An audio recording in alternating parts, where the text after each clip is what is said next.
नमस्कार दोस्तों।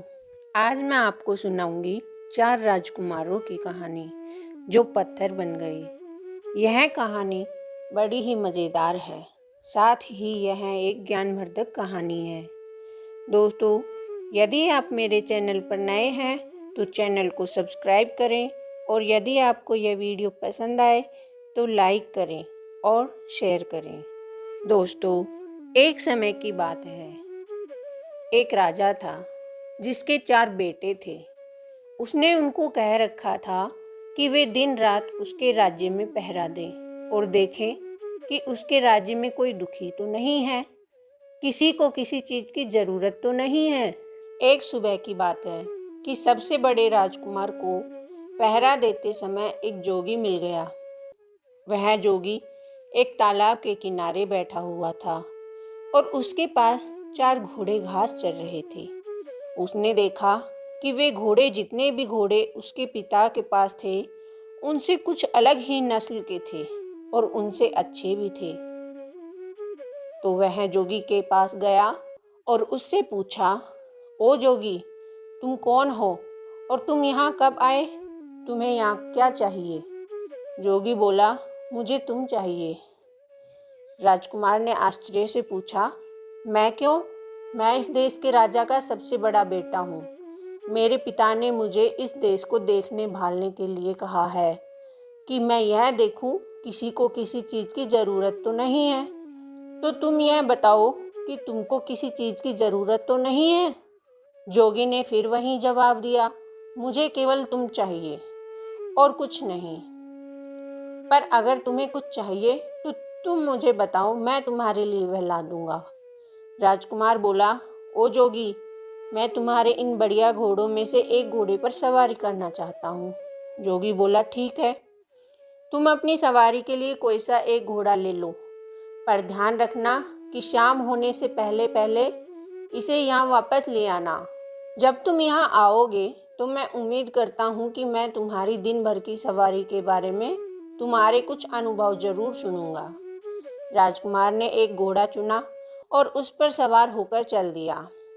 जैसे ही राजकुमार उस घोड़े पर चढ़ा तो उस घोड़े ने तो बहुत तेजी से भागना शुरू कर दिया और वह एक जंगल की तरफ जा रहा था। वह एक सब्जी के बगीचे के पास जाकर रुक गया। उस बगीचे के चारों तरफ ऐसी बाड़ लगी थी कि उसके अंदर कोई नहीं घुस सकता था। राजकुमार जंगल की तरफ कुछ दूर और गया और फिर वहां से लौटने लगा। जब वह वापस लौट रहा था तो उसने देखा कि उस सब्जी के बगीचे के बाड़े में लगे सारे डंडे हंसियां बनकर और बगीचे में से सब्जियां काट रहे थे। यह देखकर उसे आश्चर्य तो बहुत हुआ, पर उसकी वजह उसकी समझ में नहीं आई कि ऐसा कैसे हुआ। वह वहां से चलकर जोगी के पास आ गया। जोगी ने उससे पूछा कि उसकी घोड़े की सवारी कैसी रही, उसने रास्ते में क्या कुछ देखा। राजकुमार बोला, मैंने एक बगीचा देखा जिसके चारों तरफ एक ऐसी बाड़ लगी हुई थी जिसमें से अंदर जाना नामुमकिन था। मैं उससे थोड़ा और आगे चला, फिर जब मैं वापस लौट कर आया तो देखा कि उसी बाड़ के डंडे हंसियां बनकर उस बगीचे में से सब्जी काट रहे हैं। जोगी ने पूछा, जानते हो इसका क्या मतलब है? राजकुमार बोला, नहीं, मैं तो नहीं जानता। जोगी बोला, नहीं जानते? और तुम्हारे पिता ने तुमको इस राज्य की देखभाल करने के लिए कहा है। जाओ, तुम पत्थर के हो जाओ। जोगी के यह कहते ही राजकुमार पत्थर का हो गया। अगली सुबह राजा का दूसरा बेटा शहर की देखभाल के लिए निकला। वह भी उसी जोगी के पास पहुंच गया। उसने भी जोगी के बढ़िया घोड़े देखे तो वह भी उन बढ़िया घोड़ों को देखकर बहुत खुश हो गया। वह भी जोगी के पास रुका और उससे पूछा कि वह कौन है और वह कहाँ से आया है। जोगी बोला, मैं यहाँ इस देश में कुछ दिनों से घूम रहा हूँ। ये चारों घोड़े मेरे हैं। क्या तुम इनमें से किसी एक घोड़े की सवारी करना चाहोगे? कल राजा का सबसे बड़ा बेटा यहाँ आया था। उसने इनमें से एक घोड़े की सवारी करनी चाहिए। मैंने उसको किसी भी घोड़े को चुनने और उसकी सवारी की इजाज़त दे दी, पर जब सवारी करके वह वापस आया तो जो कुछ उसने रास्ते में देखा था वह उसका मतलब मुझे समझा नहीं सका, तो मैंने उसको पत्थर का बना दिया। राजकुमार बोला, अच्छा, मगर उसने ऐसा क्या देखा जिसे वह तुम्हें समझा नहीं सका? तब जोगी ने उसे बताया कि उसने क्या देखा था और यह वायदा किया कि अगर वह इस बात को उसे समझा सका कि वे डंडे हंसियों में क्यों बदल गए थे, तो वह उसके भाई को जिंदा कर देगा। राजकुमार बोला, जोगी, तुमने तो यह बहुत ही मुश्किल सवाल पूछ लिया। जब मैंने उसे देखा ही नहीं जिसके बारे में तुम मुझसे पूछ रहे हो, तो मैं उसे तुम्हें कैसे समझा सकता हूँ? हाँ, अगर मैं तुम्हारा एक सुंदर घोड़ा ले जाऊं और उसे देखाऊं तो शायद मैं तुम्हें समझा सकूं। जोगी ने उसको इजाज़त दे दी और वह एक घोड़ा लेकर वहां से चला गया। वह घोड़ा भी उसको जंगल के तरफ ले गया। वहां जाकर उसने देखा कि नई पैदा हुई बच्चिया अपनी माँ को दूध पिला रही है। वह बहुत देर तक इस अजीब दृश्य को देखता रहा और फिर जोगी के पास लौट आया।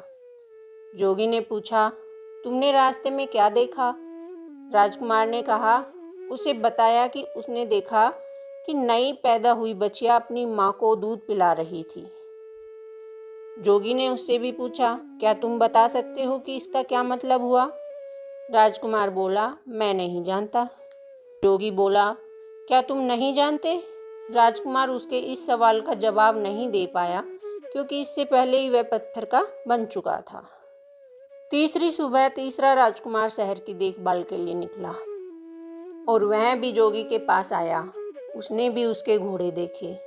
वह भी उसके घोड़े देखकर आश्चर्यचकित रह गया। उसने उससे पूछा कि वह कौन था और उसको इतने सुंदर घोड़े कहाँ से मिले। उसके इन सवालों पर ध्यान न देते हुए जोगी ने उसके पास बैठ जाने के लिए कहा। बातों बातों में उसने पता चला कि यह भी राजकुमार था और अपने दो बड़े भाइयों की खोज में निकला था। उसने उसको बता दिया कि उसके दोनों बड़े भाइयों के साथ क्या हुआ। फिर उसने बाद में उससे यह भी कहा कि वह उसके दोनों भाइयों को जिंदा कर देगा अगर वह यह बता दे कि बाड़े के डंडे हंसियों में क्यों बदल गए थे और नई पैदा हुई बच्चियां अपनी माँ को दूध क्यों पिला रही थी। राजकुमार बोला, बहुत बहुत धन्यवाद। अगर आप मुझे अपना एक घोड़ा दे दें तो मैं इन अजीब चीज़ों को देखकर आ सकता हूँ और तब शायद आपको समझा सकूँ। जोगी बोला, हाँ हाँ, क्यों नहीं। तुम इनमें से कोई सा घोड़ा ले लो, मगर ध्यान रखना कि शाम होने से पहले ही यहाँ वापस आ जाना। राजकुमार ने उन घोड़ों में से एक घोड़ा लिया और उस पर सवार होकर चल दिया।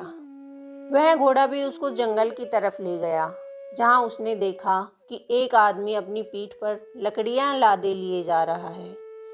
वह केवल उन्हीं लकड़ियों से संतुष्ट नहीं है जो उसने इकट्ठी कर ली है, बल्कि वह रास्ते में पड़ी और भी लकड़ियाँ उठाता जा रहा है।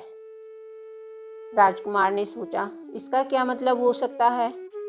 जब मैं जोगी के पास पहुंचूंगा तो मैं जोगी को इसका क्या मतलब बताऊंगा। अफसोस यह राजकुमार भी इस दृश्य का मतलब समझाने में नाकामयाब रहा और जोगी ने इसको भी पत्थर में बदल दिया। सुबह राजा का चौथा और आखिरी बेटा शहर की देखभाल के लिए और अपने भाइयों को ढूंढने के लिए निकला, तो वह भी जोगी के पास आ निकला। उसने जोगी को प्रणाम किया और उससे पूछा कि क्या उसने उसके तीनों भाइयों को देखा है। जोगी बोला, हाँ देखा है, कहकर उसने एक तरफ इशारा करते हुए उससे कहा कि देखो तुम्हारे तीनों भाई ये खड़े हैं। मैंने ही उनको पत्थरों में बदल दिया है क्योंकि उन्होंने पास के जंगल में जो कुछ देखा था वे उनको मुझे समझा नहीं सके, पर मैं उनको जिंदा कर सकता हूँ अगर तुम मुझे उन सब का मतलब समझा दो तो। इसके बाद उसने उन राजकुमारों द्वारा देखे हुए तीनों दृश्य उसको बताए। राजकुमार बोला, अगर आप मुझे अपना एक घोड़ा सवारी के लिए दे दें तो शायद मैं उनका मतलब बता सकूं। मैं खुद उस जंगल में जाकर उनको देखना चाहता हूँ। जोगी ने उसको इजाज़त दे दी और राजकुमार उन घोड़ों में से एक घोड़ा लेकर जंगल की तरफ चल दिया। जब वह जंगल में पहुंचा तो वहां उसने एक तालाब देखा जिसमें से पानी बह बहकर निकलकर दूसरे तालाबों को भर रहा था।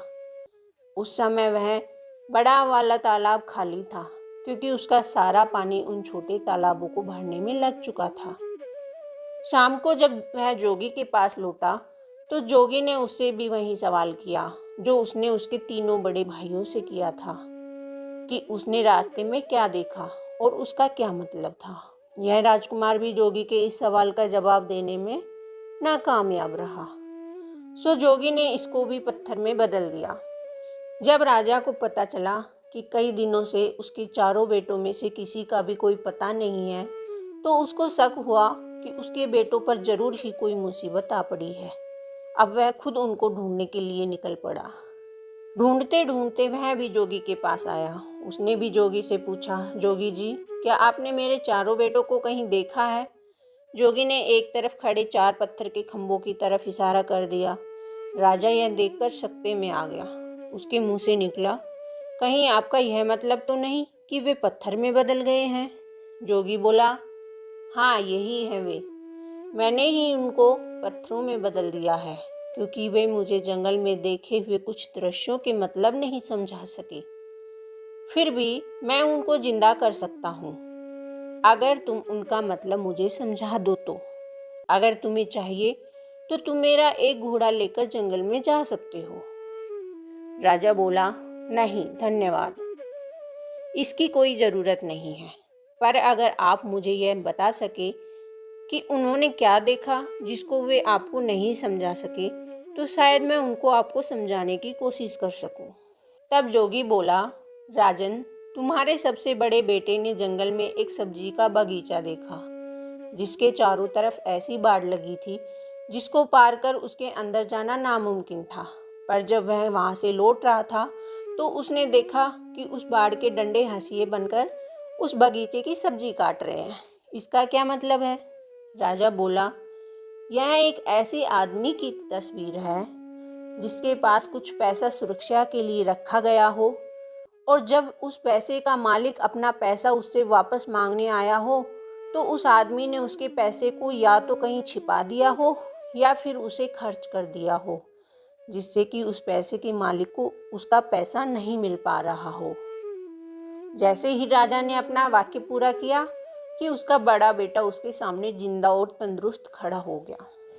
जोगी ने अपना दूसरा सवाल किया, तुम्हारे दूसरे बेटे ने एक नई पैदा हुई बच्चिया को अपनी माँ को दूध पिलाते देखा, इसका क्या मतलब है? राजा बोला, बड़ी अजीब सी बात है कि उसको यह देखकर किसी एक ऐसी स्त्री की याद नहीं आई जो अपनी बेटी की कमाई पर जिंदा रहती हो। राजा के यह कहते ही उसका दूसरा बेटा भी जिंदा होकर उसके सामने आ खड़ा हुआ।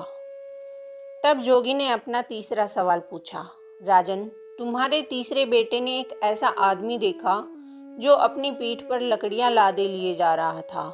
वह अपने उस ढेर से संतुष्ट नहीं था और रास्ते में उसको और जो लकड़ियां मिलती जा रही थी वह उनको भी उठाता जा रहा था। इसका क्या मतलब है? राजा बोला, यह इस बात को बताता है कि कुछ लोग ऐसे होते हैं जो उनके पास जो कुछ भी होता है वे उससे संतुष्ट नहीं होते। उनको हमेशा ही और ज़्यादा की इच्छा बनी रहती है। जैसे ही राजा ने ये शब्द बोले कि उसका तीसरा बेटा भी जिंदा होकर उसके सामने आ खड़ा हुआ। अब जोगी ने अपना चौथा और आखिरी सवाल पूछा, राजन, तुम्हारे सबसे छोटे बेटे ने जंगल में एक तालाब देखा जिसने 6 दूसरे तालाबों को पानी देने के लिए अपने आप को खाली कर दिया। इसका क्या मतलब है?